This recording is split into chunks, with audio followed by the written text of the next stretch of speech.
Good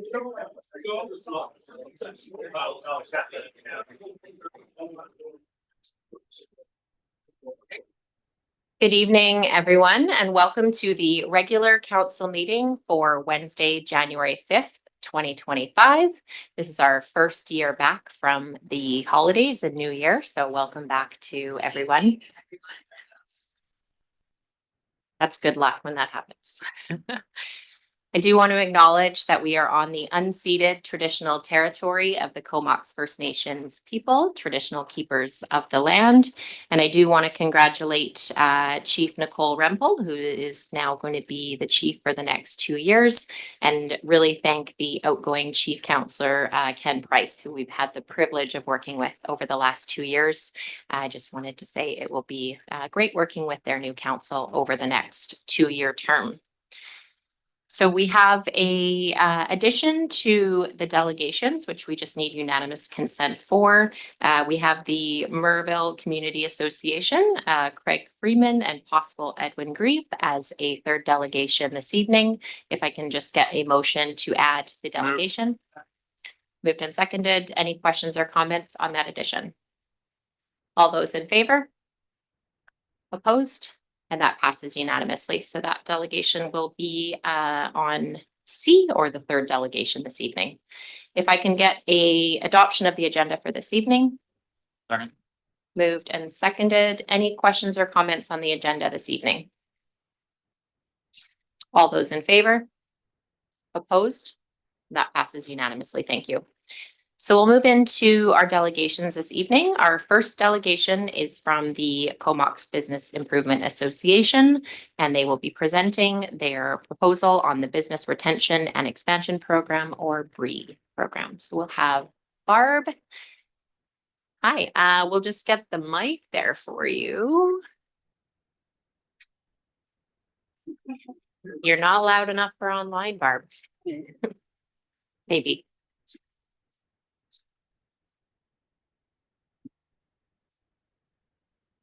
So you'll have up to 10 minutes, and because your presentation is on the agenda this evening, we won't make any decision tonight, but it'll be forwarded to our next regular council meeting, and we will likely have some questions for you after the presentation.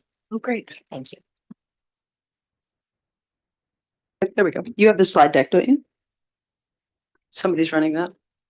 I don't know who, not me. Oh, Lara's got it. Okay. I'm like, I know I don't have that. Okay. Okay. On behalf of the Comox BIA board, thank you for providing us this opportunity to speak about our Comox Business Retention and Expansion proposal this evening. My name is Barb Hansen. Oh, I'm sorry. My name is Barb Hansen. I'm the vice president of the local BIA. I'm also the general manager of the Blackfin and Dockside Pub, and I've been on the board for the last 3 years.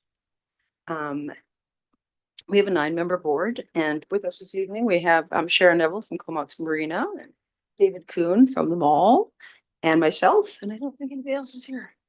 No, everybody else is on vacation in the Panama Canal. Yeah, a few of them anyway. And so the BIA represents total membership of about 150 businesses at this point, and all the owners and managers of the downtown Comox businesses have a voice with us. So we can move ahead, I guess. I can see that. Yeah. So basically, we have a proven history. You can read all this. It's all in the package you have of the projects we've been doing with downtown merchants and the Mirror Tree Lighting, and in the collaboration with the town of Comox. I think we've worked really well with everybody to pull these events off and make them work, even rain, hail, sleet, or snow, or sideways wind blowing sideways. Our contractors have managed to figure out a way to do it. Sharon took on the project of lighting the alleyways this year, and we've had lots of great comments. I get them from my clients at work all the time about, oh, it's lit up there now, and it's kind of nice to walk through. So we are kind of trying to work with the town's economic plan for the next 5 years. And we've been doing the Business Matters series, which we did on Monday morning. Sharon and I were there to help out with the developers forum, which went really well from the town's, I'm pretty sure from the town's point of view. Everybody really enjoyed it and was very pleased with the relationship between the developers and the town moving forward. So that was great.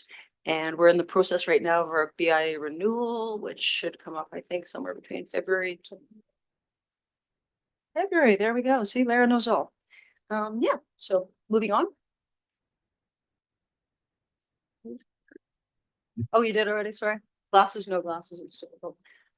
So with the BA, we've created our first 5-year strategic plan for starting in 2022 to 2023, and we're moving forward. So we've been trying to move our BIA in a different direction and away from a little bit of the events and more to the advocacy for the businesses. And I think that we've really started building those relationships. We're getting lots of positive feedback. And that's what the surveys all indicated that the town did, and ones that we put out as well, because that's what the businesses want. So it's identified the key issues, the challenges, that kind of stuff within, and the need for both the economic development and locally focused tourism within the town, and specifically the downtown. As everybody knows, at the CVRD right now, there's a lot of the smaller businesses that are highly concerned of where they'll be in a year's time. So we're trying to work with them and create some solutions to the problems that they have there. We've done our Business Matters series, which is probably the biggest part that we're proud of, and it's come back with a lot of positive feedback. So we've done 16 sessions and roundtables. It's touched, as you can see, 350 participants. We did our website has the online resource hub now, which is working quite well for anybody needing to find resources for funding or whatever they're doing with their businesses. Plus, our board is a kind of widely based in different industry, so we are always available to them as well. The developers forum, we've already touched on that. And I think that's just our history and effective collaboration with the town. Since the BIA was established in 2000, we've been a trusted partner to the town. There's a few examples, obviously listed in all these in the last few months, that demonstrate our integrated and our working relationship with the town. We know how the town processes work and together effectively to save time and resources, and have an important common purpose in improving the well-being of Comox as a place to do business, to live and to work.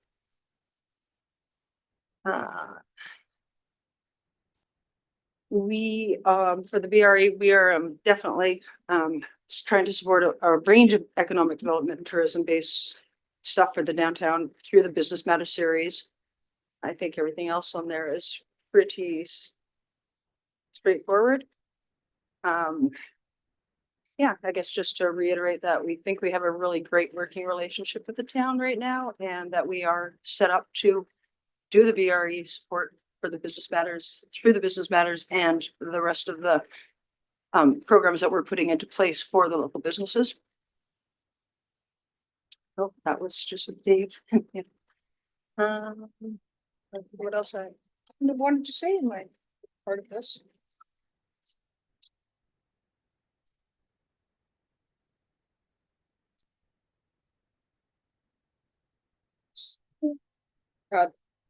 If I can just go back to why we've sort of shifted gears and have moved out of the big event things and more to the advocacy, is that with all the surveys and things that were done, that's what was indicated.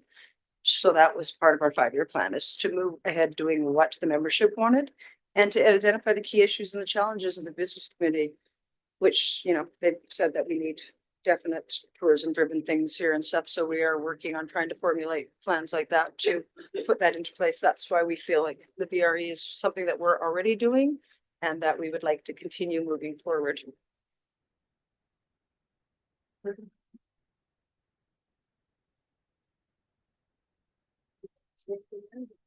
Except for, we're going to be contributing $5,000 to our local BRE and the Business Matters program and leveraging the funding that way.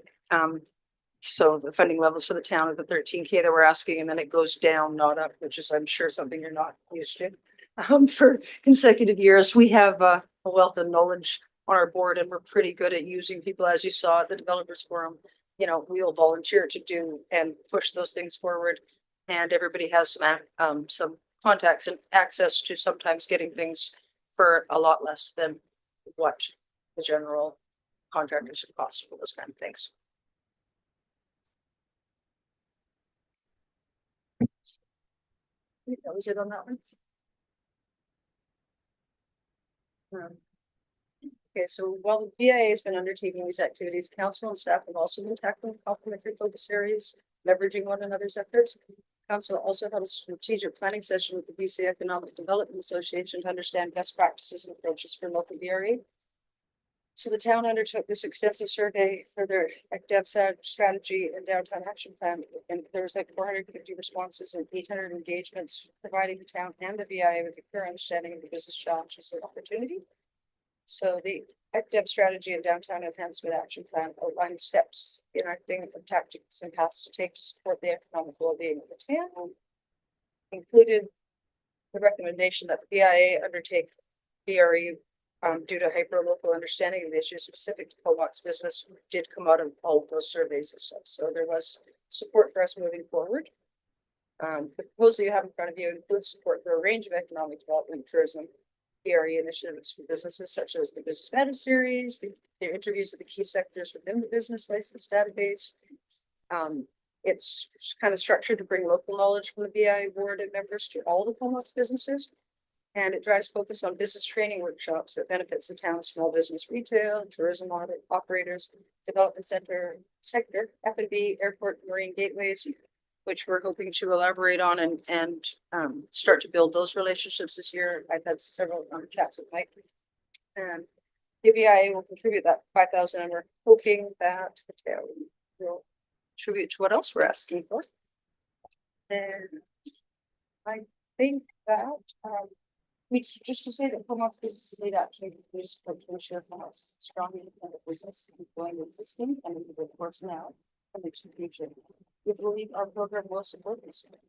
On behalf of the BIA board, thank you for your opportunity to expand our collaboration with the town, building upon past success, including projects like the alleyways that Sharon headed for us. And Lara and I can sort of support any questions you have. Thank you. Thanks, Barb. Thanks for the proposal from Lara and the board. Just a question on the funding was kind of clearly laid out in that going down model, which was great, but there was no kind of cost associated with what the coordinator kind of would look like for that. And that might just be me not understanding how that, yeah, like what does the actual FTE potentially look like?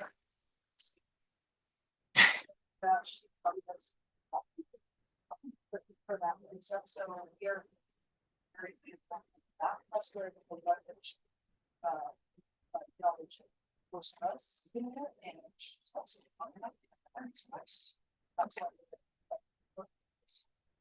he's got some good contacts and stuff. Yeah, so that's the way to tell you we're managing this way. So that 3-year request included basically the staffing or FTE that, okay. Okay, I thought it was extra and I wasn't sure what that looked like. So thank you for clarifying. Thank you for clarifying. Yeah. Questions from council, Councillor Swift. Okay, thank you. Thank you for letting. We still have questions. Councillor Swift. I'm just wondering, Barb, would your focus continue to be the downtown core businesses, or are you thinking of expanding beyond up around Shoppers and so on? Yeah, we've definitely talked about that Guthrie corridor and stuff as bringing them in. Right now, we are strictly downtown based, but we also have had lots of other businesses outside of our corridor come asking for help. Where do you find this? And we are definitely directing them. And this is where we can find this for you. This is where we can help this. They have come to our series and stuff. So it's only a matter of time as Comox expands there before it's all, but we are definitely open to all the businesses of Comox. Other questions from council or Councillor Blacklock online? And we want to say thank you to Steve, Councillor Blacklock. He's been great with us. Okay, thank you so much. And we look forward to continuing the relationship with the BIA. Thank you. Our next delegation, we have Seth Wright from BC Transit and Mike Zabarski from the CVRD to update us on the design and the next steps of the Downtown Comox Transit Exchange. So welcome to Mike and to Seth. Thank you. And it's been a couple of years since we've been here to talk about the Transit Exchange. So I appreciate this opportunity to come back. I brought reinforcements here, Seth Wright from BC Transit. We're going to talk about the one of the key parts of a vibrant downtown business community is public transportation. So that fits well with the previous delegation. So we have been busy since last attending this council, and We've secured grant funding, thanks mostly to BC Transit, and we've been progressing the design work, including working with your staff on that. So Seth is gonna kind of carry most of this presentation, then we'll both be available for questions. Awesome. Thanks, Mike. My pleasure to come and speak to you tonight. Thanks so much for the time. I was really excited to be able to provide an update. We've been working hard, having lots of meetings with our design consultants, GHD Engineering out of Vancouver, making good progress and working closely with David Kuhn, who's here tonight on sort of the intersection between our exchange project and this proposed project there. So I'm going to cover off sort of an update on where we're at with the exchange, how it fits into the transit network across the Comox Valley as a whole. I have some data because I'm a data nerd. I'm going to talk about where we're at in terms of the design layout, sort of high level, but give you a sense of some changes we've made since Mike and my colleague James Wadsworth last presented to you a few years ago. Give you a sense of what the project timeline is for next steps and public engagement and the work we're going to do for outreach there. And then I might seek your support to move forward with next steps. In terms of context and how it fits into the network, as you can see, the Comox Valley Transit Network provides good service between Comox and Courtenay, as well as service out to Cumberland and north to Campbell River with connections Oyster River and south all the way now to Deep Bay, which is within the RDNs. We have connections south that was just introduced not too long ago. So we're excited about the really interregional service and the regional service we have in Comox Valley. We have a lot of routes. Of all of these routes, a lot of them are coverage routes and provide support for one main connector, which is the Route 1, which runs from the Comox Mall as its point of origin, and runs all the way to the Anfield Mall, but runs via North Island College through downtown Courtenay. So it provides great service. It accounts for the overwhelming proportion of our ridership and is really the key supply network. In downtown Comox, we have some other routes that support and provide local service through Comox on the Route 3. In terms of thinking about what a transit exchange is, it provides a number of functions. A good transit exchange is a lovely place to be, a very warm and comfortable and safe pedestrian environment where you can hang out and wait for the bus for a few minutes and get off one bus and get onto another bus. It's pretty straightforward stuff, but we want to make sure that it meets the need of the community and it not only doesn't detract from the area, but actually adds and enhances the overall culture and vibrancy of downtown. And we hope to dovetail with the work that the BIA is doing. I wanted to show this map because it shows that we have key corridors. You can see it, Anderton and Pritchard to a lesser extent there, and Guthrie, and then Comox Road all have some stops that have a handful more boardings per day and boarding and alighting activity, which is people getting on buses. But by and far, overwhelmingly, the most popular two stops are the one on Comox Ave in front of the mall and the one on Port Augusta beside the mall. And so we're looking at enhancing the Port Augusta exchange. And the one on Comox Ave, we're looking to retain that as a stop, but it would be diminished slightly in terms of its significance. It would provide value for people that don't want to wait on a bus and go all the way around the block and just want to hop on the bus and go.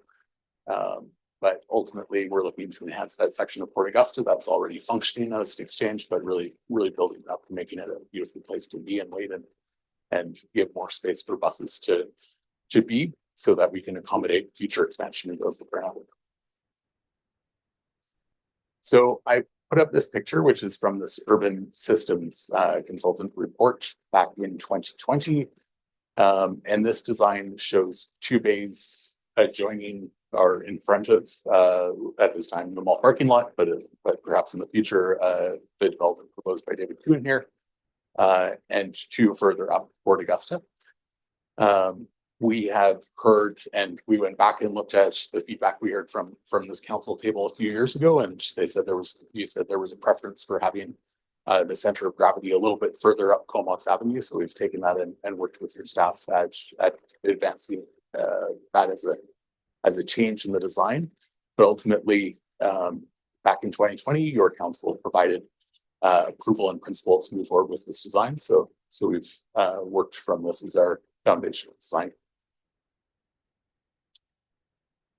And so in June is when James and Mike came and spoke to you, and then in October, you passed a resolution to approve the principle, to approve the design and principle there. Over the last 6 months in particular, we've worked on this revised design. You can see that instead of 2 bays before the mall parking lot entry and exit, there is just 1, and then there's 3 further away from Comox Ave. So we've moved one of the bays to the far side of the driveway access there.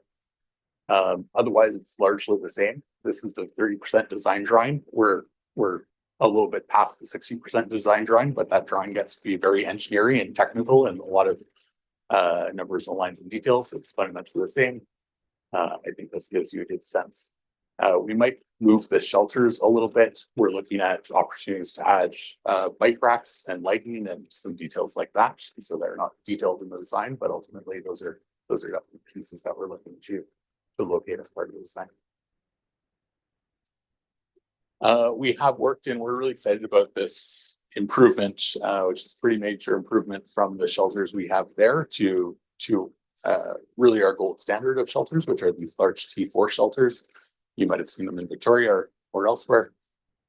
They really provide a great deal of comfort and look very like a really nice place to be. We're also looking at bike racks and lighting and enhancing sidewalks to make it more accessible for folks who are using mobility devices. Looking to work at enhance the landscaping with your staff and overall improve pedestrian environment and we'll work on garbage receptacles and things like that as well. In terms of the timeline, we are continuing to work with David Kuhn and we'll continue over the coming months. We've been totally satisfied with our collaboration to date and excited to find alignment and synergize moving forward. We in the next few months, we would like to start our stakeholder outreach and we've talked about reaching out to the BIA more formally. We understand that the BIA is in strong support of the project, so we're excited to hear that.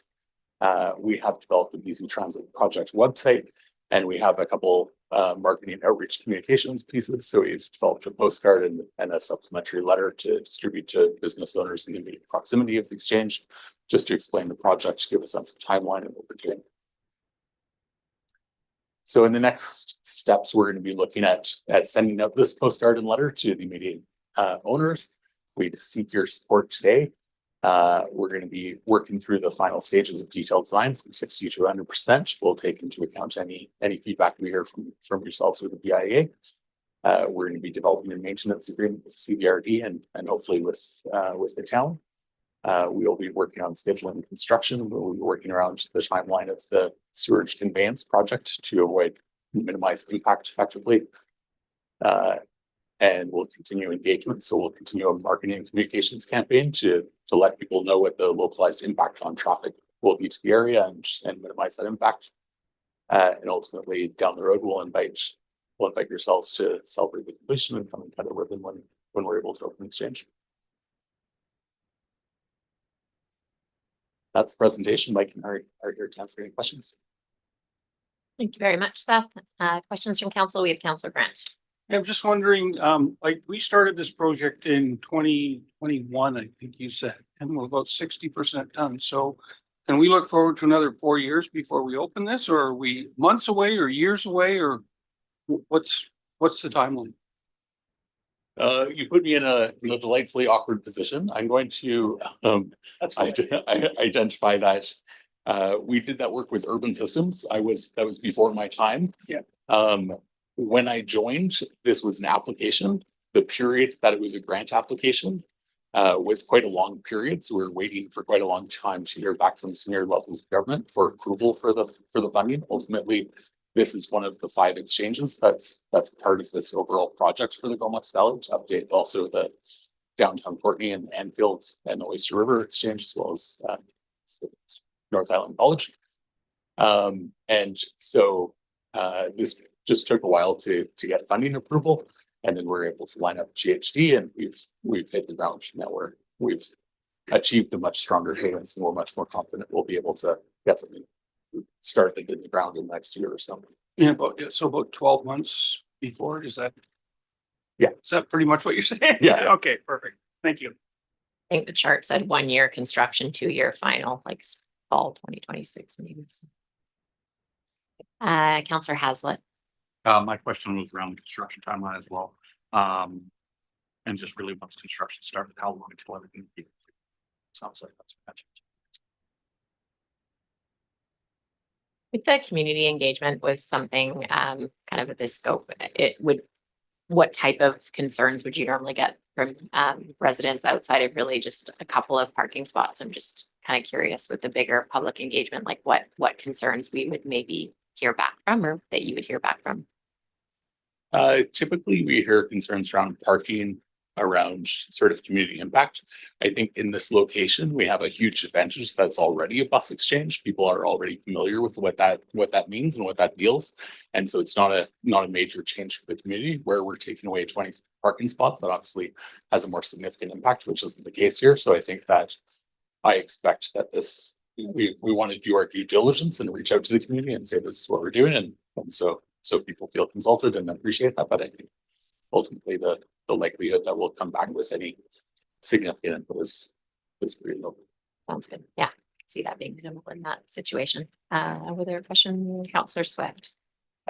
Thank you. I'm not sure if you can answer this because it doesn't really pertain to this project, but I was just wondering about the numbers for our ridership and what's happening there. Do you have those numbers? Yeah, so I think I've heard this before. So we actually had BC Transit at the board in December to present some ridership stats. So I did bring those tonight, and this is based off of March to September last year.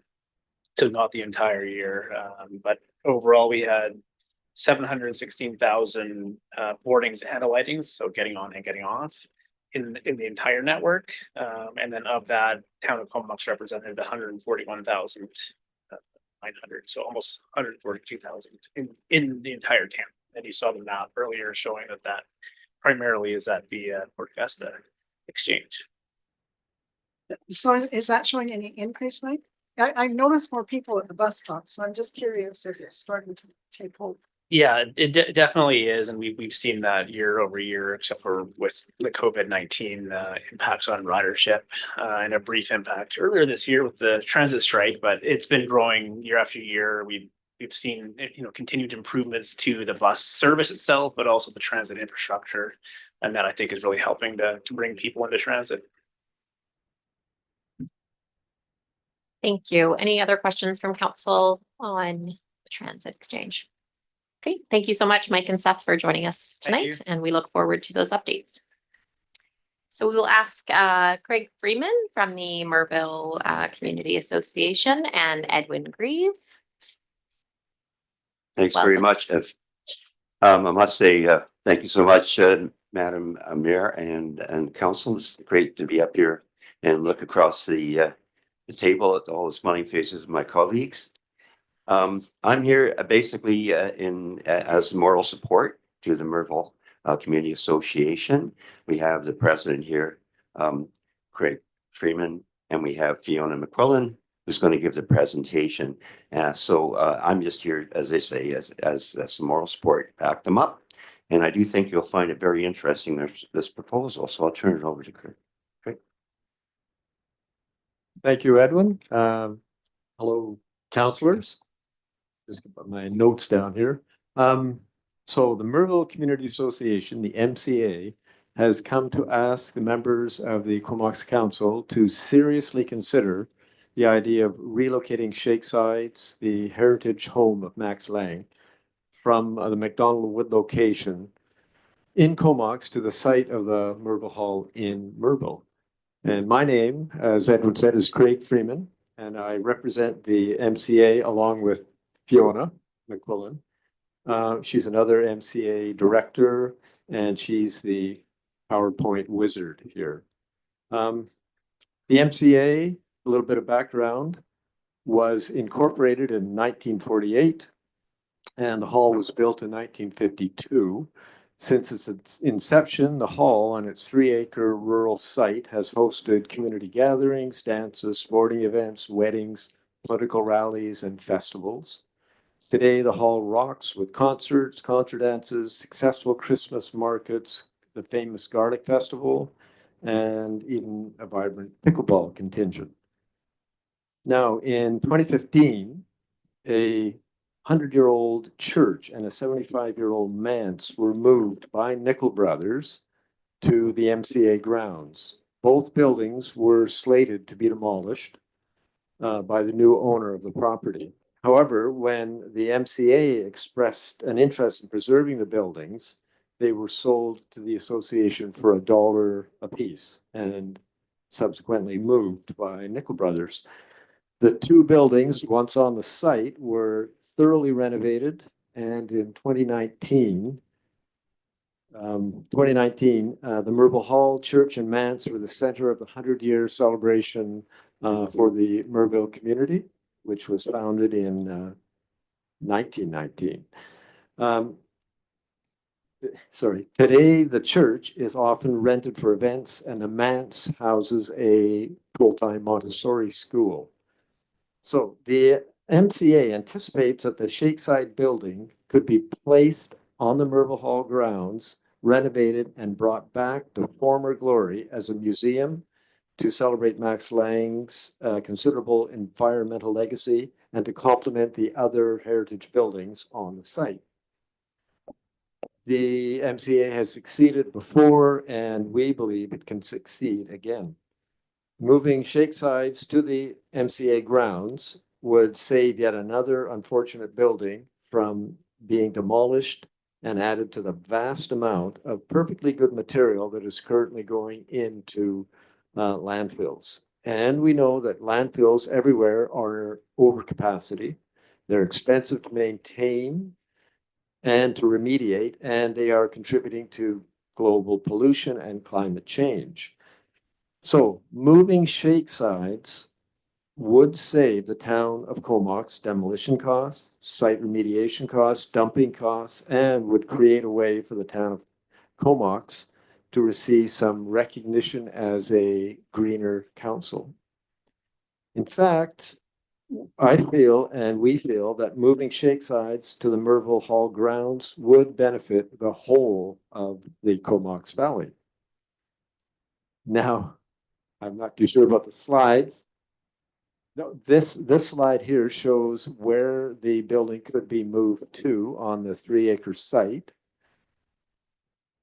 And any other slides? Or this shows the church building beside the manse that was relocated, and it looks like Edwin Grieve is in the picture as well. And this shows the hall. This shows the Merville Hall, sort of from the location of where the Shakesides building could be located. And is that about it, Fiona? Is there other things you need to show? Okay. So thank you very much for listening. And are there any questions? Questions from council for Craig? Councillor Grant. Yeah, well, thank you. I think that, you know, if we could figure out a way to move this building rather than keep it, I think that would be great, but I don't think it's our call. And it actually, maybe Jordan could help me out here a little bit, but I think that it's the Attorney General. This has been tied up in legal wrangling for some time, and the Attorney General's involved. And I think there's way more to this than just meets the eye. It's not just we sell you the building for $1 and you take it away. I don't think that's the way this works. So maybe Jordan could help me out a little bit with how all that works. What do you see? Well, Yeah, thank you. So that's correct. The town does not own this building. We are managing it in trust. The trusts in British Columbia are managed by the Attorney General's office. So any change in those trusts need to be approved by them. We received a change in the trust to allow for the demolition of this building and the construction of a viewing platform. It would be up to the Attorney General whether or not they would be willing to allow it to be moved somewhere else. And they may also have ongoing stipulations as to its maintenance if you were to take it. I think that it's important that we get in touch with the Attorney General's office sooner rather than later to see if this is something that's viable. We are contacted by the Attorney General's office probably every 3 months about every 3 months to where they are checking in because they want us to complete this project. We are under order right now from the Attorney General's office to demolish the building and build something else in its place. So we need to have that conversation happening sooner rather than later. The only reason that this has not happened to date is that we're waiting on archaeological permitting from the province. And once we have that in, it is the expectation and direction of the Attorney General's office that we move on it promptly. So I think you've put me in touch with Fiona, and we'll get in touch with the Attorney General's office immediately, and we can see where the discussion goes from there. Sure. Just a question, has kind of the viability of moving it, it's quite a difficult location, so has the costing of like what barging it out or what transporting it out, has that been looked at kind of before we really kind of go and meet with the Attorney General and show that kind of there's the plan in place of what? Yeah, a few of us had a meeting with a representative of Nickel Brothers. We went down to the site, walked around, and this guy, he's sending me an estimate. And he feels that it's not an issue really to move the building. They're looking that he's got to come out once more to look at tide levels to see about getting the barge in and moving out. But he says not a problem. We'd probably take it either to Kitty Coleman Beach or to Williams Beach area to take it out. Okay, so the quote and the cost on that is kind of something. That's, coming in. yeah, he's still working on that. Okay, I think that would be helpful. Councillor Kerr. Question the CAO, because it sits on a midden, would we need KFN approval? Or would the Attorney General then need KFN approval to approve removal of the building? We are going through we have a chip for the project. We're going through the archaeological permitting. We'd have to probably talk to the Nickel Brothers to see what it is they're going to do. I would imagine moving the building has less ground disturbance than demolition. So that would bode well for it, but it is certainly something that we would talk to KFN about because while it may have less ground disturbance there, it may create more ground disturbance in the area where it needs to be transported. So I think just working with the Attorney General's office and consulting with KFN would be wise. We have a question from Councillor Blacklock online. Yeah, thanks, Craig. Similar to Dr. Kerr's question, with respect to KFN consultation and approval on this scheme here. My question is, if you were going to barge from the foreshore there, would you need a biological permit or DFO approval to, that's some pretty sensitive grasslands and wetlands in that area? Yeah, I don't know that, but I do know that Nickel Brothers does barge to the Dyke Road area, which I guess they probably have approvals to do that. So I would leave it all up to them. Yeah, Craig, I think Nickel Brothers actually owns that upland piece along the Dyke Road there in fee simple. So that's their property, which makes it a lot easier for their operations, and it's probably why they bought it. So I like the idea. I worry that you've come to us a little like a year late. Yeah. I guess no time like the present. So just to kind of follow up and wrap up, has contact been made with the Attorney General from MCA? No, Fiona will be doing that. Fiona McQuillan, and Edwin has offered to help as well. So we're getting that rolling right now. Okay, so we'll just ask that when there's any new information from the Attorney General, you can loop back and we can take a look at it. I'm going to go over to Councillor Grant. Yeah. Final question. Yeah, I was just wondering about if you've been inside the house recently, or if someone from your organization has been to see if it's actually movable, or if Nickel Brothers were able to determine that, because you know, it's deteriorated quite badly in some spots. So I'm just concerned if you pick it up, if it doesn't fall apart. The representative, he said that it looks in pretty good shape from the exterior. I've been in it probably a year ago, and to me, it looked okay, and I do construction. The buildings that we moved, the manse and the church that Nickel Brothers already have moved, they were pretty shaky as well, but these guys, you know, they're professionals, they've done it. And we moved it really simply, like it just went down the road. it landed on the site and we had a 4-foot foundation made out of Fox blocks. And these buildings are solid as rocks now. We doubled the walls for insulation purposes and for structure. And they were engineered, and now these are two buildings that we're using, out at the hall all the time. Yeah. Okay, thanks for the questions, and we'll just wait to see for an update. It took a lot of public consultation and work to kind of get where we're at, so we're just, Yeah. you know, Okay. that's Thank where you. we're at currently. Thank you very much. So we're moving on to adoption of the meeting minutes from the regular council meeting on December 4th, 2024 to be adopted. Any questions or comments on the December 4th agenda? All those in favor? Opposed? And that passes unanimously. Thank you. We are moving on to page 27. We have the Strategic Planning Committee meeting minutes for December 11th for receipt. Second. Moved, seconded. The only change I saw was Councillor Hazlitt chaired that meeting. Thank you. And it does say that I did the land acknowledgement at the top. So I think it just needs to be changed to Councillor Hazlitt, but just a very minor change. So with that minor change of just a name on the land acknowledgement, all those in favor of the strategic council meeting minutes? And opposed? That passes unanimously. Thank you. We are moving on to the committee recommendations that council approve replacement of the community center infrared sauna at a cost of $86,000 with the work to be completed as soon as feasible. If I can get a motion. That's been moved and seconded. Any questions or comments of that motion? All those in favor? Opposed? I'm just going to do that one more time. All those in favor? Opposed? That passes unanimously. Thank you. We're moving on to page 29 for the consent agenda. If I can get a motion to move items 1 through 11, and then we will look at them individually. That's been moved, seconded. All those in favor of receipt of 1 through 11? Opposed? And those are received.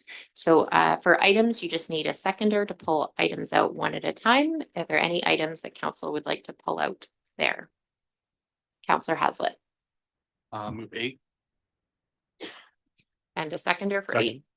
Okay, that's from Greg Murray on the advanced left traffic signals along Guthrie and Anderton. I'm just looking for a little confirmation here. When Director Ashfield was talking about some of the traffic signals and updating to the lights, this was an area that was included in that, correct? That's correct. When the conveyance project goes through, we are going to be changing to the timing signals, the signal timings. And so that should help accommodate the level of traffic flow that we have, but there's no, at this time, we're not looking at advanced left turn lanes or advanced left turn signals on those areas. We continue to make those decisions based on the level of service of the intersections as indicated in our traffic management plan. And with the changes that we're going to be making to signal timing, we believe that they'll continue to operate at an acceptable level of service. Thank you. Any other comments on number 8? Other items to pull out from 1 through 11?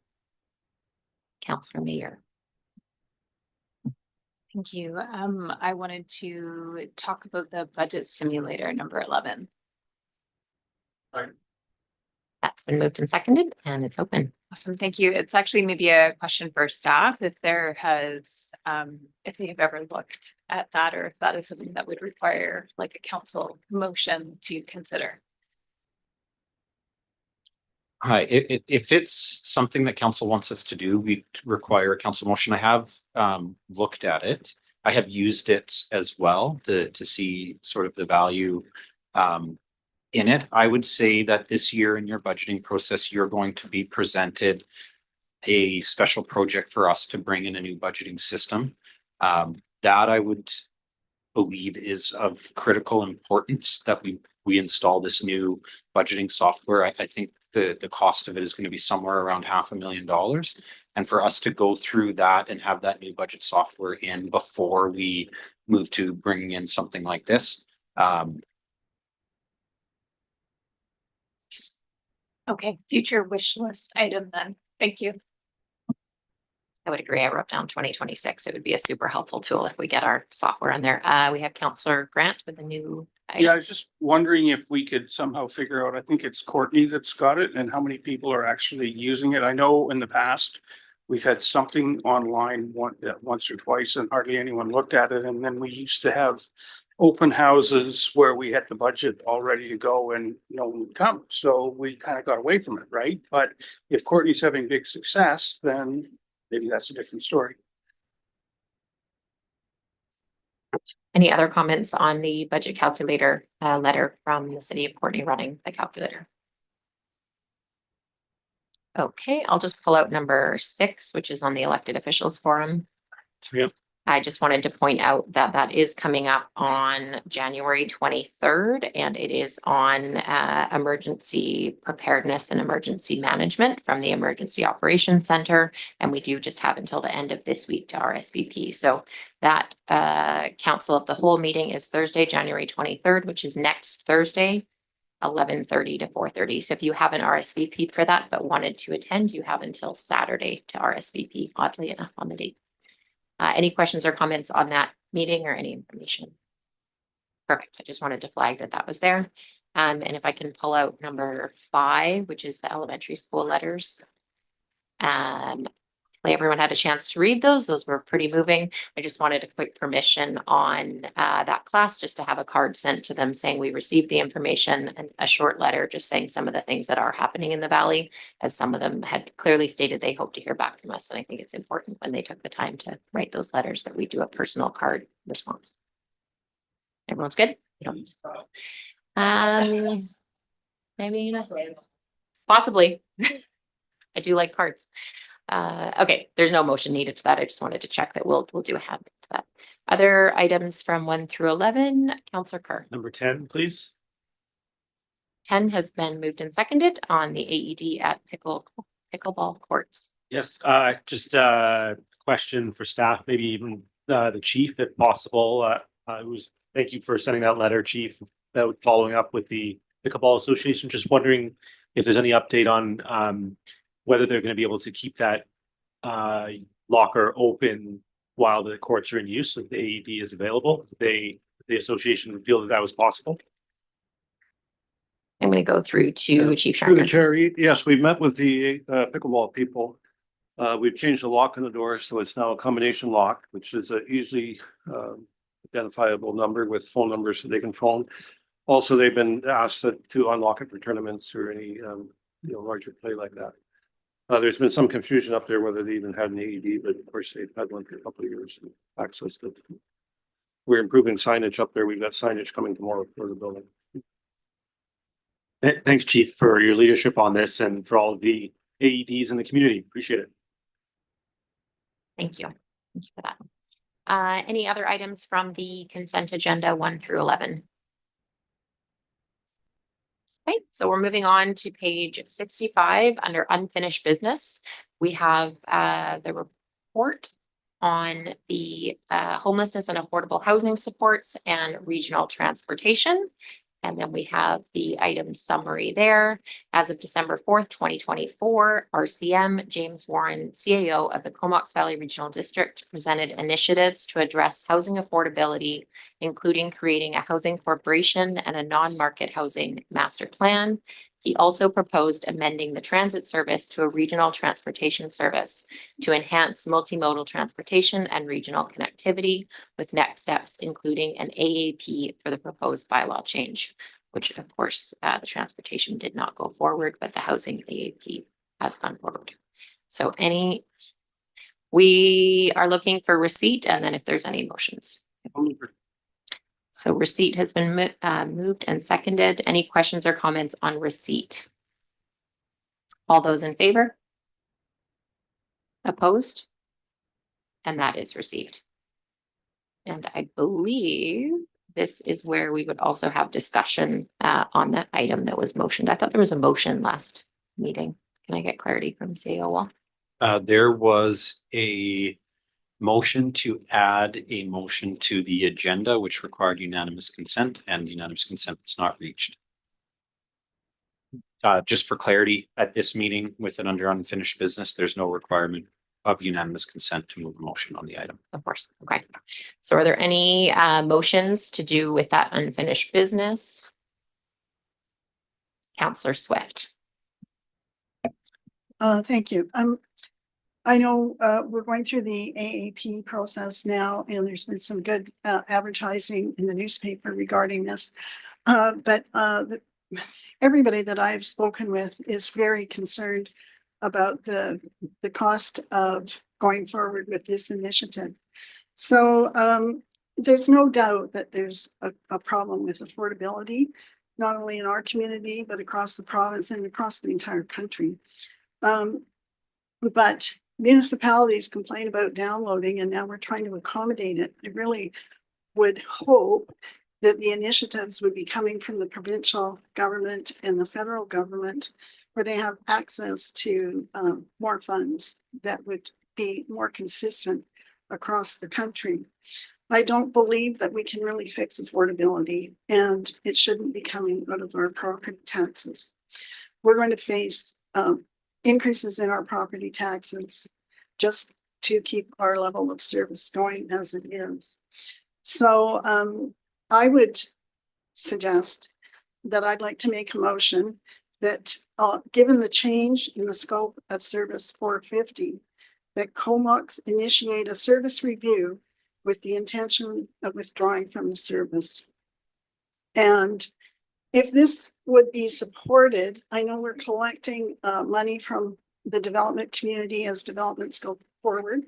I don't know how much longer we're going to be able to do that, but I would be interested if this service survives and goes forward, that we could look at contributing to it in the same way that we contribute to the homeless society or homeless service, so that we have control over where those funds go and how much is contributed to projects. So with that, I'm hoping that I'm interested in hearing what other people's thoughts are on the motion. Do you mind using your mic, Counselor Grant, just so? I would second that motion. Okay, so that's been moved and seconded, so that is open for discussion. And again, we're talking about service 850, and it sounds like the motion would be to have a service review for potentially exiting the service and looking at other models of participation as we do in 851, which is the other service we decide on every year as a Comox Council. Is that correct? It is, but I'm confused about what the service number is, because it's, in some regards, it looks like it's 450 and the bylaw says 850. So I'm not really sure what the number is. I think it has two different numbers depending on if it's service or bylaw. But Yeah. Same. What I'm wanting is for Comox to get out of the service and to do a review of that service. Service 450. Bylaw So- 8. So if I may, it sounds to me like we might have two different motions in there. We have the get out, and then we have what are we gonna do with the money after? So I'm thinking we should probably do them. I mean, it's up to you, but I'm thinking we should maybe do those separately. I think it's been moved and seconded, but we can go back to the motion maker and have it separated. No, now it's been moved and seconded, so it's on discussion as both items together. Sorry. If the motion has been moved and seconded, if it includes both items and the items are unrelated or not required to be together, and somebody at the table asks for them to be separated, they must be separated. Perfect. Counselor Grant, you requested for them to be separated. Just please use your mic just for. Yeah, I those think I online. just Thank did. you. Thank you. So maybe before council continues discussion, Councillor Swift, do you mind reading back the first part of your motion? My motion didn't connect them. I just carried on. So the motion in it as it's written is, given the change in scope of Service 450, that Comox initiate a service review with the intention of withdrawing from the service. And that motion, maybe just one more time if we get a seconder, and then it'll be nice and clean. A second. Thank you for that clarity. So questions or comments around the table on that motion? And that is again, Service 450. Counselor Hazlitt. So I've spoken to quite a few people around the valley with this, and one of the things that keeps coming back is there seems to be a real disconnect on how decisions at the CBRD table are made. And in the event that it's something that the town really doesn't like, they don't like that our hand really gets forced at it. I think now that we've got a new MLA, as well as we're likely going to have a new MP here really soon, this is something that we can probably have a really, really good opportunity as a town to advocate for. But I don't like that Comox is being forced to make decisions in a service where we don't have enough loads at the table to go against it. And that to me seems really backwards, and I'll be voting to get out of the service. Just gonna make sure there's no more first time speakers, then we'll go back. Any other speakers? Okay, Councillor Mayor and then Councillor Grant. Sure. So I appreciate the concerns.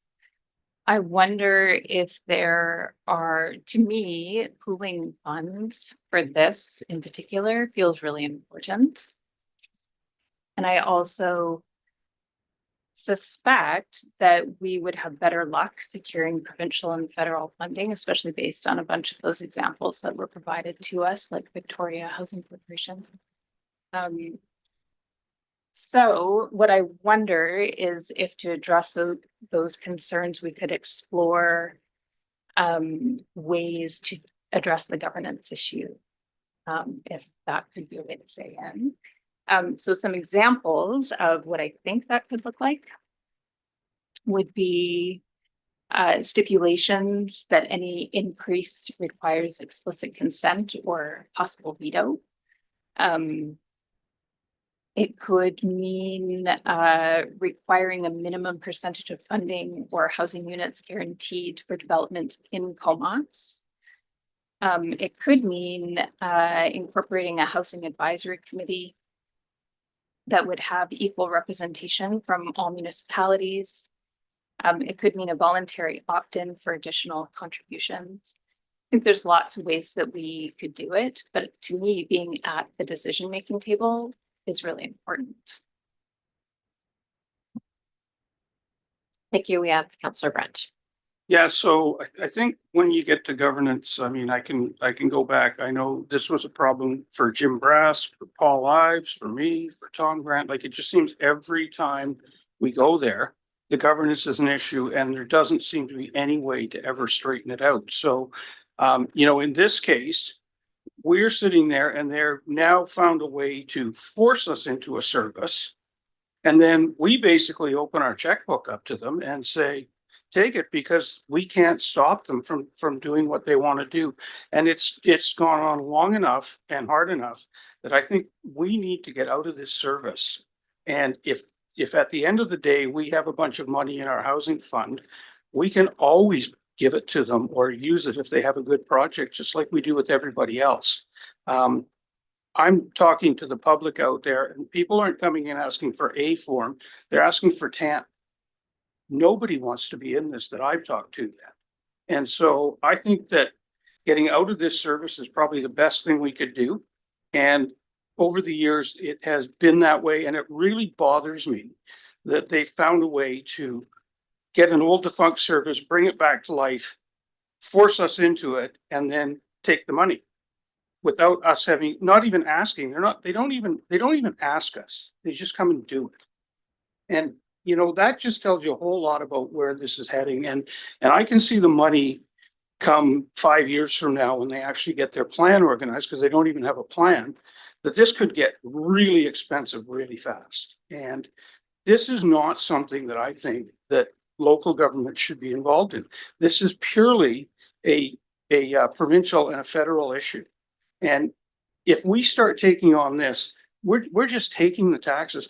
People, I think the message that I'm hearing out there is that people are done with paying taxes. And this has the potential to be a really big burdensome tax. So for me, I think that we need to get out of this service and then decide what we're going to do with any monies that we get after we've gotten out of the service. Councillor Carr. Thank you. Good discussion so far. Just saying something doesn't make it true, and saying something over and over again doesn't make it truer. Housing is actually a municipal issue. Is land use planning an issue for the municipality? Absolutely. It's a core function of this council and any municipal council. Is housing a part of land use planning? Yes. Are the gaps in housing in your community a factor for our council? Yes. And the biggest gap from the housing study, and I hope everyone around the table has read it, the biggest gap in our housing is 2,500 missing units of affordable non-market housing. It's not more luxury condos. It's not more single family homes. It's not even shelter that's being built. It's non-market housing. That's the big gap. And yes, housing is a municipal issue. It's a land use planning issue. Saying that it's purely a federal provincial issue is incorrect. It's factually incorrect. Victoria has a housing authority, proof that it is a local issue. They have 50 housing buildings. That's 4,000 residents have an affordable place to live in the Victoria area because of their housing corporation, the municipality. Whistler has a housing corporation. Tofino has a housing corporation. And pretty much every town and city in Europe has a housing corporation. And people live there in affordable units because of those. Even if you still don't believe that it's a municipal issue, despite these facts, the national and provincial polls show that housing is the #1 issue for Canadians and BC residents. And a recent local survey just done last month shows that the top 3 issues in Courtenay Comox are homelessness, affordable housing, and available housing. My taxes are too high is not one of the top 3 issues. It's housing, housing, and housing. So saying that we're being forced to do this is incorrect. This is a regional approach at the CBRD level, where as a player and 2 sitting members on the CBRD board, a discussion and a decision was made to create a housing authority to address a regional issue, which is housing. What message would it send if we pull out of the service? Are we telling our residents in Comox we don't care about them? We don't care about housing? We don't care about affordable housing? Reasonable people might question Comox's commitment to housing and affordable housing, hiding under the fact that our taxes are too high. If you don't have a place to live, you don't even have the chance to pay taxes. Paying taxes is a privilege. A housing corporation is going to do exactly what it does in other communities. It signals, puts the big bat signal up in the air to the province and the Fed saying, we have a housing corporation, send us cash. And that's what they do. If we don't have a housing corporation, we don't get the provincial money or the federal money to build affordable non-market units. 2,500 non-market units are missing. That's going to go up to 4,000 by 2031. Doing a service review sends the wrong message to our residents, to our constituents, to other local municipalities. For homelessness service 451, we have a special custom arrangement. I would recommend, instead of doing a service review, if the will of this council is to have a different approach, is we develop a custom arrangement, putting a cap on what the taxes levy for our community. Maybe saying in our custom arrangement that we provide our affordable housing contribution policy, or the 2 suggestions that Councillor Mayer just made. But the optics to negotiate a custom agreement with the CBRD, as opposed to pulling out and triggering a service and saying we don't care about affordable housing as a community, it's just wrong. Thank you. Just a question over to staff, and then I'll go online to Councillor Blacklock. If a service review was voted on and enacted, does that dissolve the ability to negotiate what Comox terms would look like? Or does a service review automatically mean that we're pulling out of that service versus looking at what some of our financial contribution limits would be? A service review will allow discussion for a change in the terms of service. Just wanted to clarify. Councillor Blacklock online. Yes, thank you for the spirited discussion and debate on this issue. It's not so much with respect to Councillor Kerr, it's not so much that you're going to sort of say Comox doesn't care about affordable housing. It's the way that this is being done. The way that's being done is fundamentally wrong. This service was created originally through a referendum, and I believe a referendum is required before you, the CVRD, and I say you only because you were one of the board members of the CVRD who voted in favor of this scheme. A housing corporation funded at $5.1 million for the first 3 years just to get it going is not the solution you think it will be. And there are lots of communities that have failed housing corporations, and we can discuss a few during the service review. I fully support Comox not being on the hook for the decisions of what is essentially a Courtney Council controlled CVRD board. And I'm looking forward to voting for a full service review of this service and maybe a few more. Thanks. Just a reminder to kind of use your points for your thoughts on it, but maybe not speak on other people's points if possible. Thank you. This is a very challenging topic because I think we all believe that affordable housing is so needed, and we all have a different viewpoint, and we also have different people that we're talking to in the community that are telling us their feelings on it. So I'm going to vote for the service review very challengingly, knowing that we can potentially look at negotiating throughout that process of a service review. I fully believe if a referendum was done and a housing corporation was what our residents of Comox wanted, I personally would be in support of it, and I would be in support of a referendum to do it.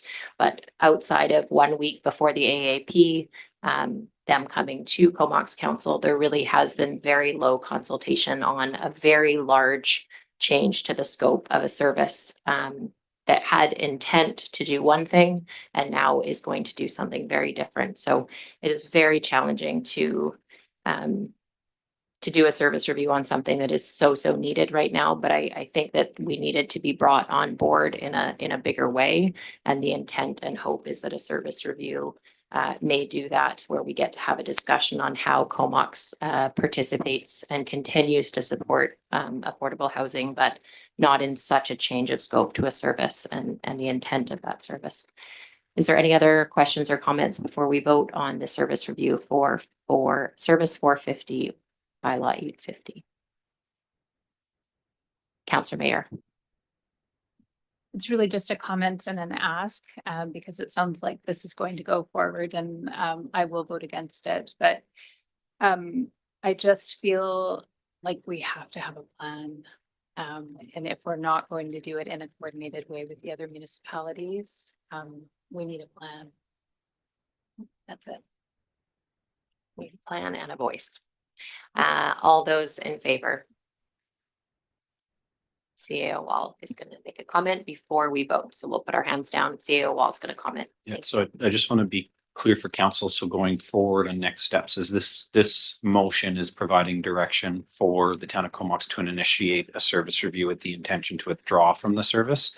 If council wants to develop a negotiating position going into this service review that exists outside of the direction to withdraw, that is going to need to be discussed at a future meeting. It can also potentially be done in camera. So it's just something we're going to need to talk about moving forward. The direction in this motion would be to initiate the service review with the intention to withdraw. So anything different will need to come from additional direction from council. Okay, we might need a bit more discussion potentially, but Councillor Mayer.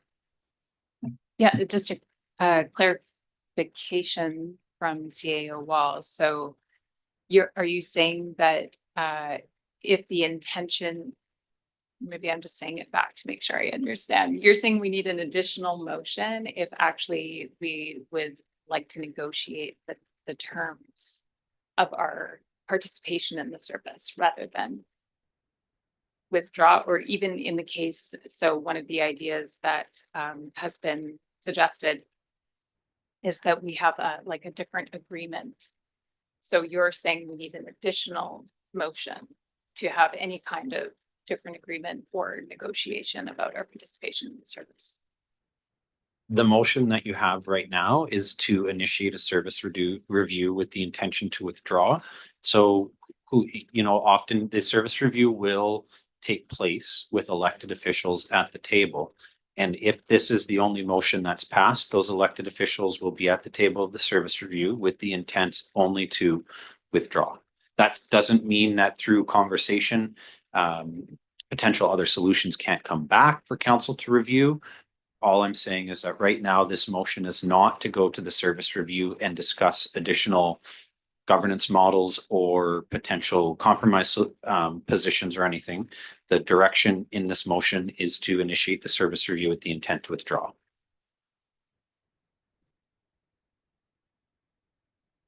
Any other questions or comments? Or further considerations on that might change if we're going to be that cut and dry. That may change the intent of votes. Councillor Swift. Well, I think if this were to go through and we withdrew, we could then have those discussions about how to participate or contribute to the service outside the service, similarly to as we've done with the homeless one, right? It's not very close the door on that. Yes, council can have any level of discussion after exiting the service. You can get into any sort of arrangement that you wish, contractually or otherwise, with the regional district. Not sure if staff can answer this. If there was a softer approach to say that there's still that we're not closing the door fully on the service, is there anything that staff can recommend? Like, what would those other paths forward look like? And again, the council may intend just to say that we're exiting, looking to exit, but what would the other paths potentially look like? I think that Councillor Mayer brought up a couple. Really, a regional district service can have any sort of structure or agreement to it so long as the participants agree to it. So that it can be built in a million different ways to reflect however Comox wanted to, if Comox did want to participate, how we wanted to participate, so long as the other participants are acceptable with that level of participation. It is just regional district services are just agreements reached between all of the participants and how we want to have a service delivered. So could a motion be that we do a service review with the intent of either exiting or negotiating our position and be more broad? Yes. Thank you for that. So I'm more leaning towards that personally, of having the either or, with coming in still with a service review with the possible intent of exiting, but that's just my stance. I'm going to go with Councillor Grant, his light was on, and then Yeah. Councillor Mayer. Thank you. Well, I think it's important that we get out of this service. I think that as the more we're tied to it, the more ability there is for this to cost our taxpayers a lot of money. We have the ability to have quite a bit of money in our housing fund as we go forward. What I don't want to do is start going to our taxpayers and taxing them on their homes to do this. If we want to take the money that goes into the other fund and use that how we like, that would be fine with me. But to go to our taxpayers and watch this, and it's all great if it all works, but if it doesn't, then this can get to be really expensive really fast. And I think that for us to get out of this service and be done with it, and then if we want to go back and say, hey, we got some money, do you want it? Or what can we do to help you? I think that would be a reasonable way to do it. But to sort of be a foot on the boat and a foot on the dock is what you're suggesting. And I just think that would be the wrong way to go.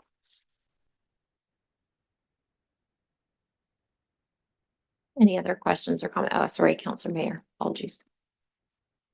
I'm a foot on the boat and foot on the dock kind of gal. My grandfather was French and my grandmother was English. It's a true story. So I would actually like to propose an amendment to the motion that would give us that option to at least explore. If we can have mechanisms in place that protect us from rising costs, then I think that with that view to actually making a difference in the affordable housing realm in the valley, that the benefits to us being at the decision-making table outweigh the risks if we're able to negotiate governance where we feel like we have control over the funding and the expense to our taxpayers. So I would I would like to put forward an amended motion then that gives that flexibility to explore additional governance options. Just over to CAO Wall, if it was to do a service review with the intent to exit or negotiate a position, is that a friendly amendment that can be done? So friendly amendments require a unanimous consent of council. I generally don't recommend that council consider friendly amendments. Can this be amended to do the opposite? I look to Shelley.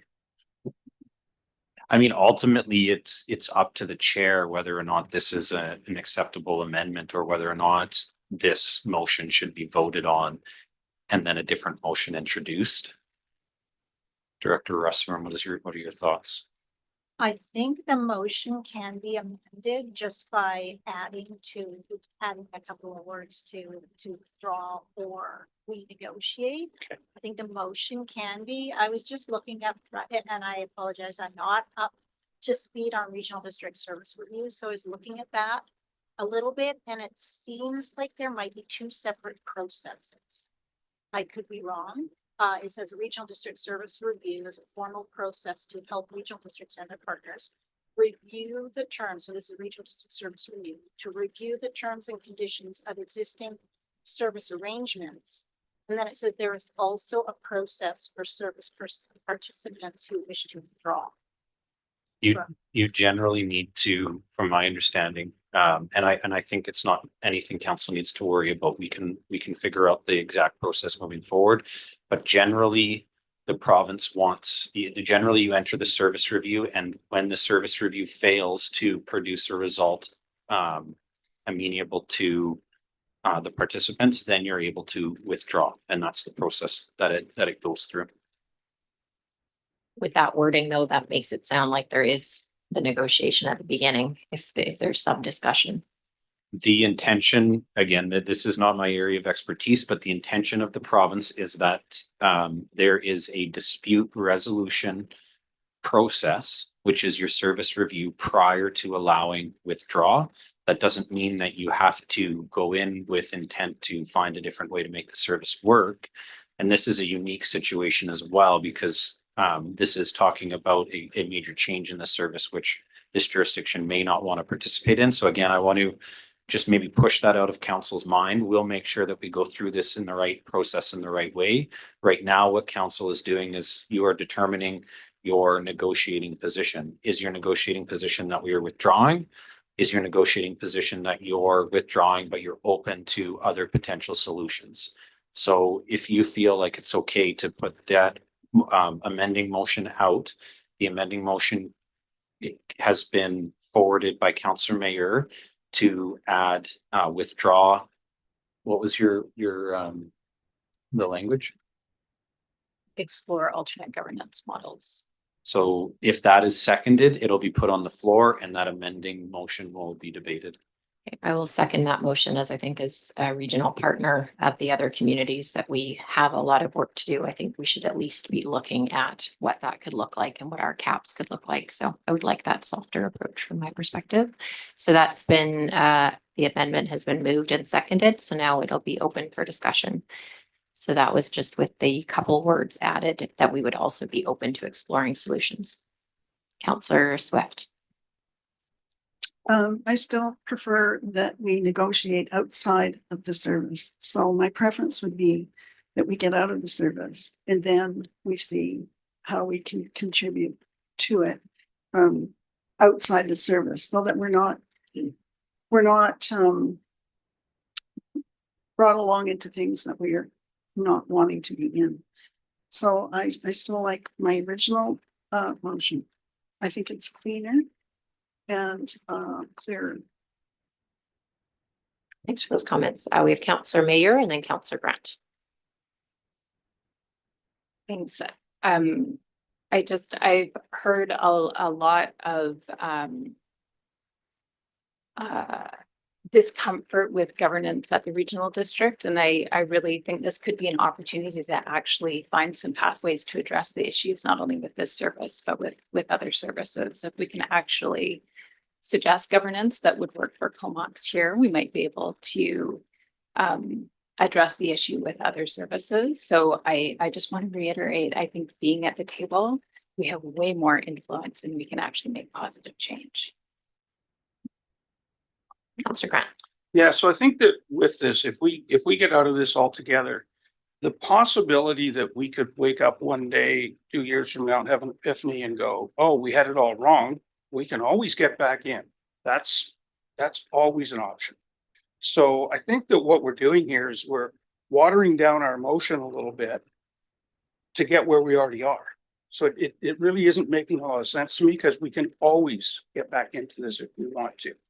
So I'm not sure what the purpose of the extra wording is or what we're trying to do here, but I think it's important that we do this and that we move along and that we deal with them with the money that we will have in our housing affordability fund at a future date. Councillor Hazlitt, and then we might move to question. I agree with the original motion. I'm really frustrated in the fact that the CBRD would just revive an old service that is inactive essentially and change the way it is operating and just essentially forcing Comox hand into something. I feel that it is kind of a shifty way of doing things.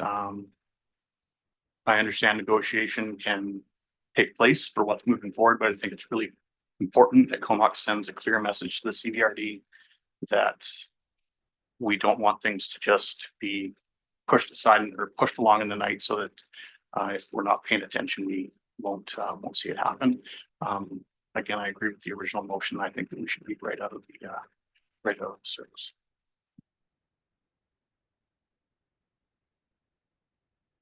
I'm going to call the question on the amendment of the addition of exploring solutions for either coming out of the service or coming up with alternative solutions. So all those in favor of the amendment? Opposed? And that amendment is defeated. So we're now back on the regular motion to have a service review with the intention of exiting service 450 bylaw 851. Is there any other questions or comments before we vote on the service review to exit the service? All those in favor? Opposed? And that passes. Thank you for the discussion on that. We are moving along. Actually, sorry, we had a second part of that motion. No. Okay. We're moving on to page 83 for bylaw adoptions. We have PR 24-14 Comox zoning amendment bylaw 1850.49 for the downtown parking zone.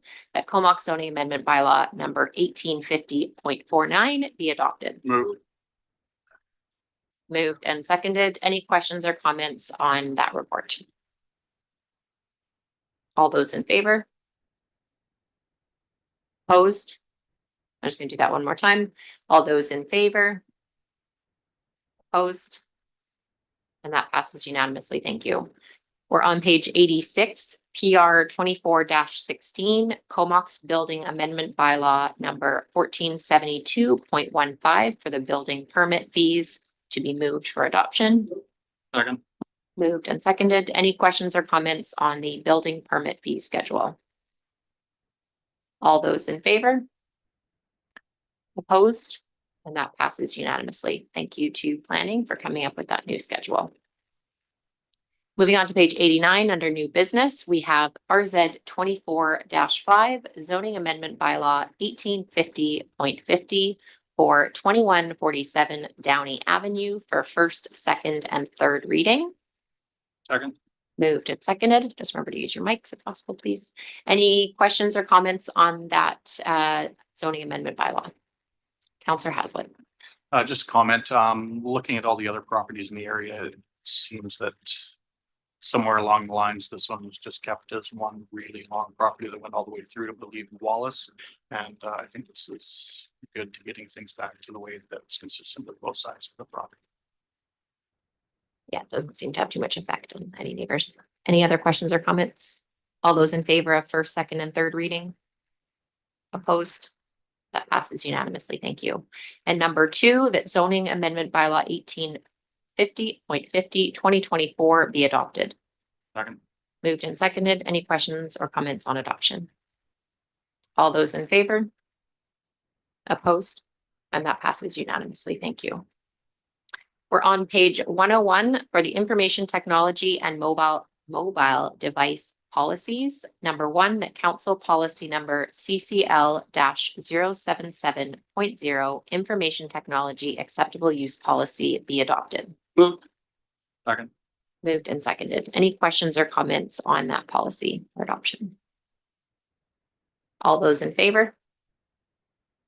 Opposed? And that passes unanimously. Thank you. Number 2, that the council policy number CCL-078.0, the mobile device policy be adopted. That's been moved and seconded. Any questions or comments on the mobile device policy? All those in favor? Opposed? And that passes unanimously. Thank you. We're on page 119, the new kennel contract with Unleashed Dog Boutique. I'm just going to check if we're moving through 1 through 4 individually. Perfect. So number 1, and this is on page 119, that the agreement for the provision of kennel services between the town of Comox and 1485272 BC Limited, doing business as the Unleashed Dog Boutique for the 1-year period between January 1st and December 31st, 2025 be approved, and that the mayor and the corporate officer be authorized to execute this agreement. Moved. Second. Moved and seconded. Any questions or comments on this agreement?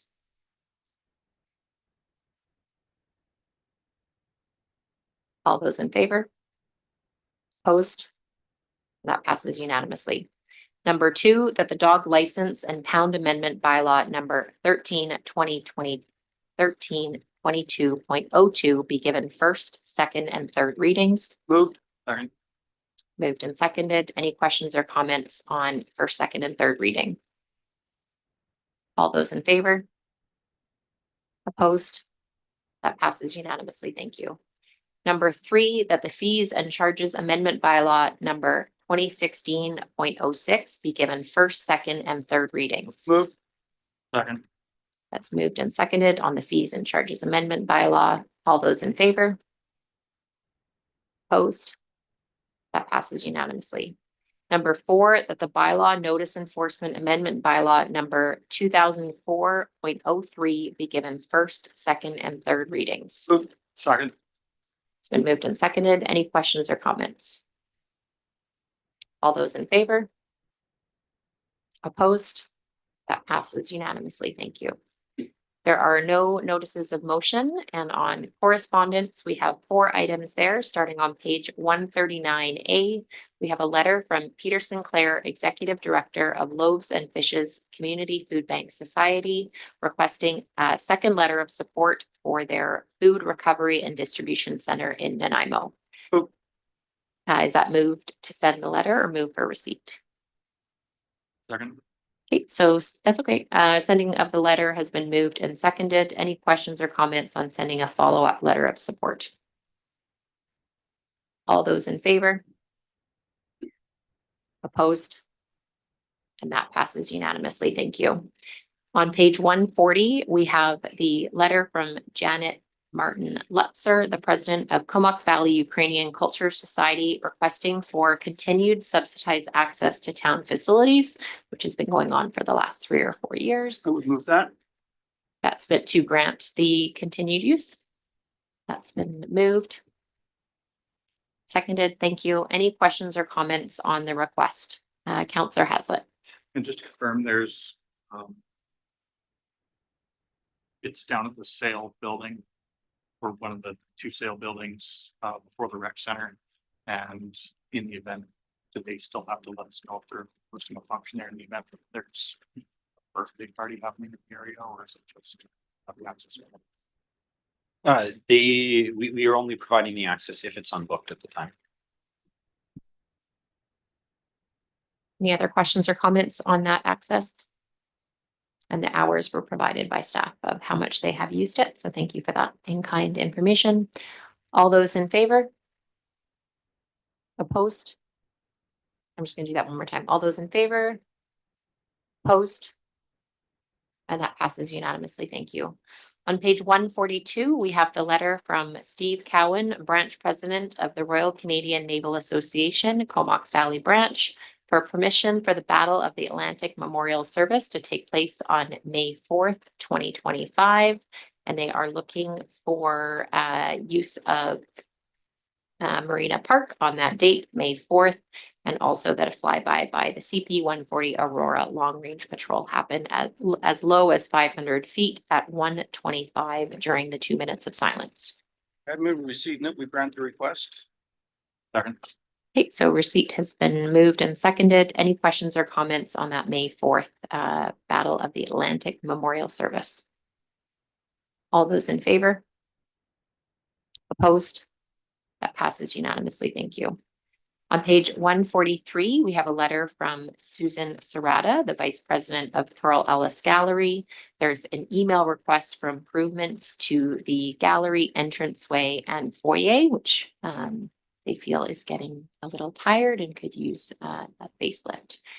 If there is a motion to receive or look into what some of this could look like. Councillor Grant. Well, I moved receipt, but I just like for staff to say, I know we would have a cycle of when we go through our buildings and do upgrades and stuff, or I would assume we do. And if these things are soon to be done or where we sit with this. Yeah, I was going to ask something around kind of the facilities kind of management on how we decide which buildings get renovated of town ownership. Yeah, thank you. The facilities manager position is relatively new in the town of Comox. I would say that we have employed a fix it when it's broken mentality to our infrastructure in the past. We are trying to move towards more proactive refurbishment. It would be, I think, a good idea to get an idea of the cost of this. That is an old building in an area that is likely to see a push for densification in the very near future.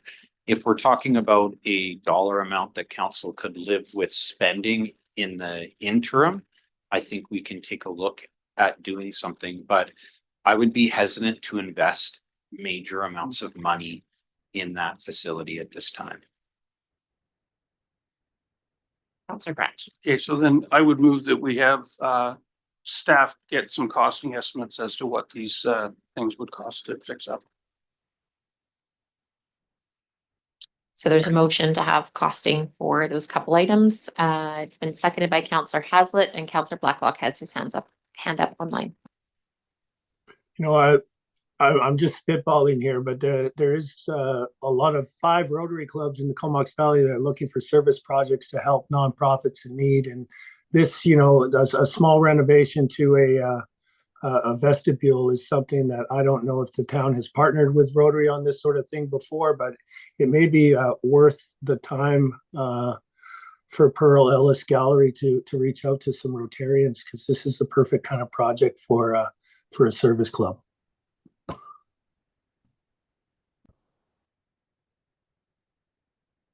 Councillor Mayor, do you want to just use the mic and then we can make a plan from there?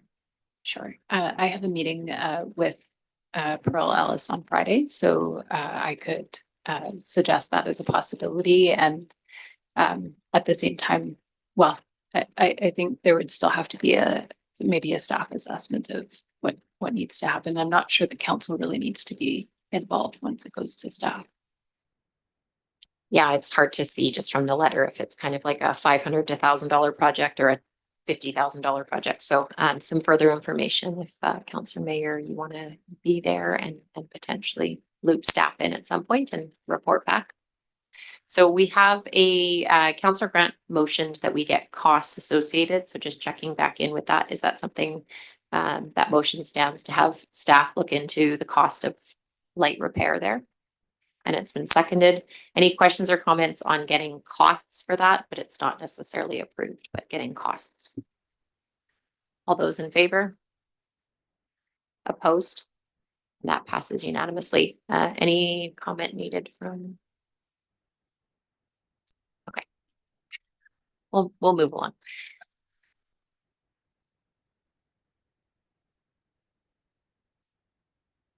So there are very distracting. Just kidding. There are no late items. We'll just do, if there's any reports from council on things that happened in meetings that are important education to know, then please share, but not necessarily all the holiday events that we got to tour around as part of the community. Go to Councillor Swift. Thank you. I attended the sewage commission meeting yesterday, and the unidirectional traffic plan is going to begin in March until October. Nothing to report. I'm going to go to Councillor Kerr, please. Just wanted to say thanks to the BIA and town staff putting on an excellent session on Monday with developers. Specifically, I want to say CAO Wall, you did a fantastic job with your presentation and answering a myriad of questions. And I think it was a great discussion and seemed like good support from the developer community on the direction the town's taking. So thanks, everyone.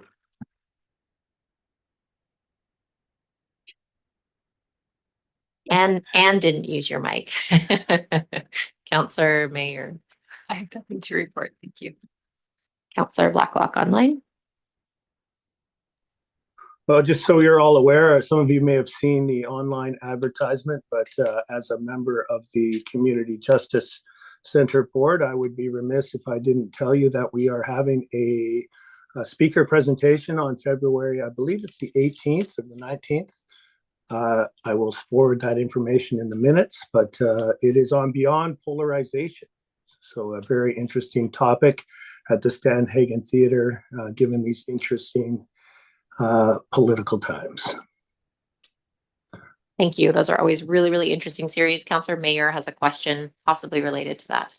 It is related. I noticed that's a Wednesday night, which means that we will be in a council meeting.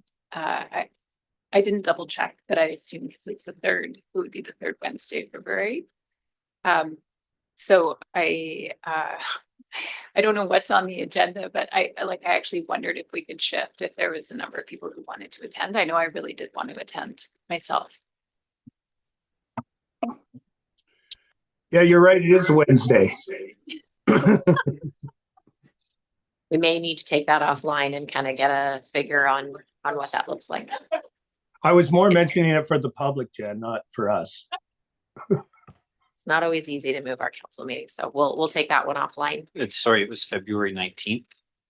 I would say that there is almost certainly going to be a budget meeting on the 19th. And it's not a problem from staff to move it. I would just caution council that budget meetings, especially being moved, sometimes are not well received by the community. Does Councillor Blacklock happen to know if it's posted online? I know in past years they've had them video recorded, so maybe. I know that's not ideal. I can certainly find out from our executive director and let everyone know. I would hope that it will be recorded. Perfect. Thank you. Important topic for sure. There are no media questions. Sorry, I do want to send a thank you to the Comox Fire Department for their tree chipping event and their donation to Yana of over $7,000. I think the number was 115,000 over the years. Yeah, lots of really great donations going to You Are Not Alone, Yana. So thank you so much to Chief Schreiner and his team for doing that tree chipping weekend on extra community time. Thank you. Any questions from the public? Head on up and use the mic if that's okay there. Thank you. Thanks, folks, for all your hard work. So I just want to talk about the housing affordability issue that we've been talking about tonight. And the first time I became aware of it was when Mr. Warren presented there just before Christmas. That was the first time I became aware of it. And that sent it up alarm bells for me. And we've had so many discussions at home about it. And I've done some research. I mean, what I find is you start researching backwards into this, and the more you dig, the more you find, the more questions come up. So I've got a lot of questions on my mind, a lot of things. Now I don't know about this motion we made tonight, whether that's going to change anything. But that AAP starts on Wednesday or something, and it's going for 30 days, and it's over and it's done. Unless we come up with 60 to 100 names to go against it. As far as I know. Yeah. So that's monumental. And I don't know if there's a movement. I've been trying to reach out to see if there's any kind of movement afoot, somebody, not me, to lead this, or if there's any ambition there. So I think it's a done deal.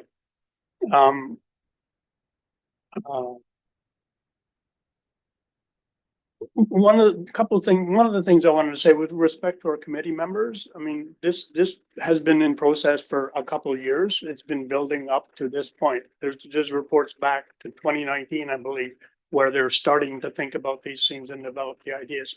And I found some reports that kind of present compelling reasons for doing this. But my fear is, I think somebody mentioned tonight, was when it gets into a municipal, the regional district to me is just a burning money in all directions. And I think this is another version of that, can be way out of control. I'm not sure if it's the $1.5 million a year they want a requisition at $50 a year for me or not. I don't know how that works.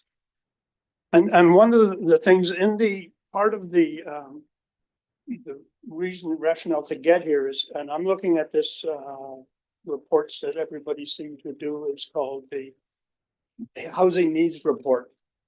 So I looked at ours, pretty dry stuff, pretty nebulous, but I tried to get through it. And invariably, I'm looking one now for the regional district, and on 2.3, it's called sources.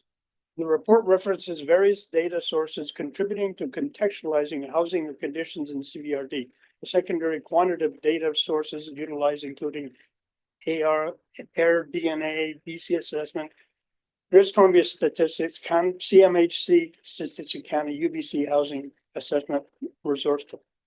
So limitations for each source are detailed in the next subsection. So limitations of each source is detailed in the next subsection. At a high level, the analysis cannot be exact without individualized persons and household data sets. Many data sets in this report rely on population samples, statistically sound, but potentially not representative of the entire population. Therefore, the analysis should be seen as providing ballpark figures rather than precision. This is especially applicable to projection work from any sources. Estimating variable changes without knowledge of future conditions inherently flawed. So I'm thinking, okay, they've come up with a whole bunch of this stuff with this type of information. It may not be pertinent. I'm not sure where are 41,000 people coming from, or whatever the number was, that the housing needs that we need, and what does that mean? And what is affordable housing? What is that? Under market, what is below market housing? I'm not sure what that means. And at the first regional meeting I went a couple of weeks ago, some community, Comox Valley, I think it was, developers were representing the developers, and they presented as a delegation, and they kind of said, the municipalities, get out of the way and let us do this. Let us build apartments. So if somebody's going to build an apartment, they have to have, they're looking at a margin. At the end of one expenses, there's a margin. I think that's the number we should be looking at. If we could get a professional developers building homes, and I don't know who these non-profits are. Who are these non-profits that are going to run these corporations? I mean, it just gets muddled up quite a bit. So I think we're beyond, the point of changing it. We have to, I know Ken continually says he has no voice at the table, and Dr. Kerr, I know they're both there at the same time, and they may have opposing views on different things. This is one of the things I think we should have been brought up to speed. I don't know how you guys were brought up to speed over the last couple of years of how this was coming to us, and now we're here. Anyway, I'm rambling on. I'll try to answer I've some got of so those many questions. thoughts in my head about this, and I sympathize with you guys, and I thank you very much. Thank you. Just a quick note, the service review and potential exit would potentially change what that AAP will look like, because that's very much for that one service, that $5.1 million requisition over 3 years. So we're not sure exactly what that will look like, but that potentially will change what the outcome is for Comox residents for this AAP, because the service review is basically a response to one of those 4 items in the AAP, 2 that affect Comox. The housing needs assessment is definitely just a tool. We've all said some of those numbers look outdated, but it's the information that we have. So it's one tool that the regional district and Comox will look to. It's got some very statistical information that's very specific and true and accurate. So some of it is quite reliable. Other of it is basically projections that may or may not be 100% accurate.